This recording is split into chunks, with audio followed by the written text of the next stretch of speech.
Saudi अरब से एक के बाद एक झटकों की लाइन लग गई है। पहले उम्रा के दौरान भारत समेत 14 मुल्कों की वीजा पर रोक लगाई गई। फिर उम्रा के नाम पर गए लोगों को 29 अप्रैल तक देश छोड़ने का हुक्म थमा दिया गया।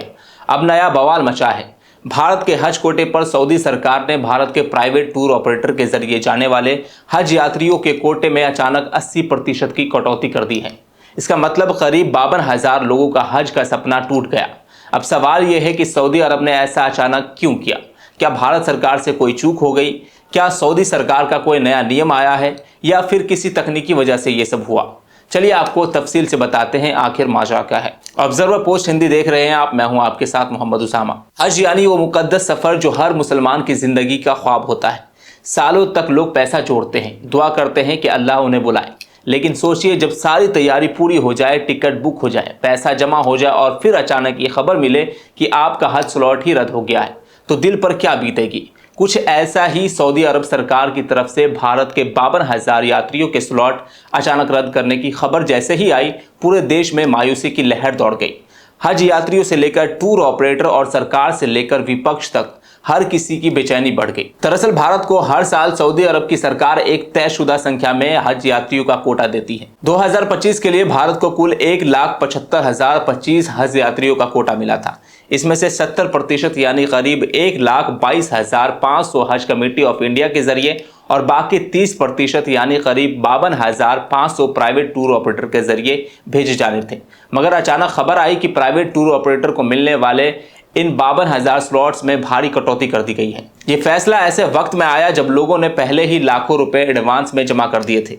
फ्लाइट्स, होटल, डॉक्यूमेंटेशन सब तैयार था। अब सोचिए, जो लोग सालों से ख्वाब देख रहे थे, जिन्होंने खून पसीने की कमाई से पैसा जोड़ा था, उन्हें जब ये पता चला कि उनका नाम अब लिस्ट में नहीं है, तो उन पर क्या बीती होगी। दिल्ली, लखनऊ, हैदराबाद, भोपाल, कोलकाता जैसे शहरों से हजारों ऐसे बुजुर्ग और महिलाएं हैं जो इस साल हज पर जाने के लिए बेताब थे। कईयों ने तो इस बार को अपना आखिरी मौका कहा था, क्योंकि उम्र और बीमारी उन्हें अगली बार शायद हिम्मत ना दे। वहीं इस मसले ने सियासी गलियारों में भी हलचल मचा दी है। जम्मू कश्मीर के मुख्यमंत्री उमर अब्दुल्ला ने सबसे पहले सोशल मीडिया पर खुलकर चिंता जताई। उन्होंने अपने एक्स पर लिखा है कि 52,000 से ज्यादा भारतीय हज यात्रियों के स्लॉट रद्द कर दिए जाने की खबर काफी चिंताजनक है, जिनमें से कई ने पहले ही भुगतान पूरा कर लिया है। मैं माननीय विदेश मंत्री डॉक्टर एस जयशंकर से आग्रह करता हूं कि वे सभी प्रभावित हज यात्रियों के हित में जल्द से जल्द सऊदी अधिकारियों से संपर्क करें।